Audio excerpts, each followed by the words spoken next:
Donc c'est la démocratie qui marche. La démocratie en marche et on a parlé d'argent, on a parlé de tout et voilà comment la démocratie s'exprime. Je pense que nous sommes sur le bon chemin, que c'est ça qu'il faut faire. Qu'il faut faire en sorte que la classe politique soit crédible. Je pense que par ce vote-là, tous ceux qui ont raconté des histoires vont ravaler leurs vomissures. Ça participe donc de la crédibilisation de notre classe politique. Je suis un peu malheureux pour ce peuple-là à qui on a laissé croire que c'est en rejetant ce projet-là qu'il aura à manger tout de suite. La plaie a été béante. Nous sommes venus au pouvoir dans des conditions que vous connaissez. Les nombreuses contributions que nous avons reçues aujourd'hui pour faire évoluer notre loi fondamentale, ces constitutions-là, pour un instant, en tout cas pour un moment, viennent de tomber à l'eau. À quelque chose, malheur est bon. On va tirer les conséquences donc de ce vote-là et surtout nos populations. J'invite les populations à tirer les conséquences de ce vote. Le oui ou le non par rapport à ce projet-là ne remet pas en cause les fondamentaux de la démocratie. On voulait faire des ajustements au niveau de la loi en cours pour des améliorations au niveau du pays.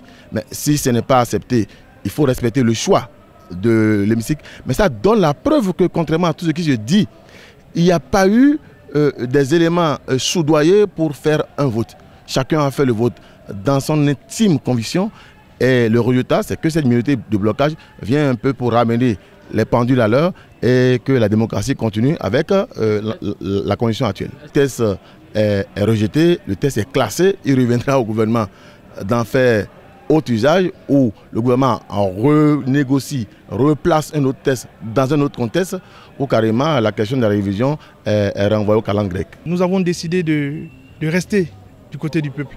C'est pour cela que nous avons jugé inopportun le fait que le gouvernement puisse faire tout, feu de tout bois afin que ce projet puisse être pris en compte. Et pour moi, ce n'est pas une victoire contre un individu, ce n'est pas une victoire contre un homme. C'est aller dans le sens du peuple. Nous estimons que le gouvernement doit rassurer davantage le peuple du Bénin. Parce que les jeunes ont peur, les jeunes sont désespérés, les femmes s'inquiètent et les paysans s'inquiètent. Le plus important pour nous aujourd'hui, c'est que le gouvernement puisse montrer la priorité. Et la priorité des priorités, c'est de rassurer le peuple. C'est de montrer au peuple que ce péage qu'on a montré, on a présenté au peuple d'une manière majestueuse, que ce péage peut être exécuté. C'est le rôle de notre combat au sein de l'hémicycle. Je crois que c'est une victoire du peuple, ce n'est pas la victoire d'un camp contre un autre camp. Des étapes avaient été violées, comme par exemple la question du consensus. Le consensus doit être large, que désormais le projet qui sera présenté à l'Assemblée nationale puisse être un projet véritablement consensuel. Réviser une constitution, c'est vraiment, ce n'est pas une mince affaire. Il faut véritablement prendre en compte toutes les couches. Le gouvernement doit s'évertuer à impliquer toutes les forces vives. Nous ne demandons pas l'organisation d'une seconde conférence des forces vives de la nation, mais nous disons que si on doit réintroduire un projet de révision de la Constitution, que toutes les forces vives du Bénin puissent se sentir concernées. Lorsque le peuple du Bénin constatera que ses besoins sont pris en compte, il épousera le prochain projet. J'ai voté contre et je crois que, au-delà de tout, c'est la victoire de tout le peuple béninois, c'est la victoire de la démocratie. Ce n'est pas normal aujourd'hui qu'on accède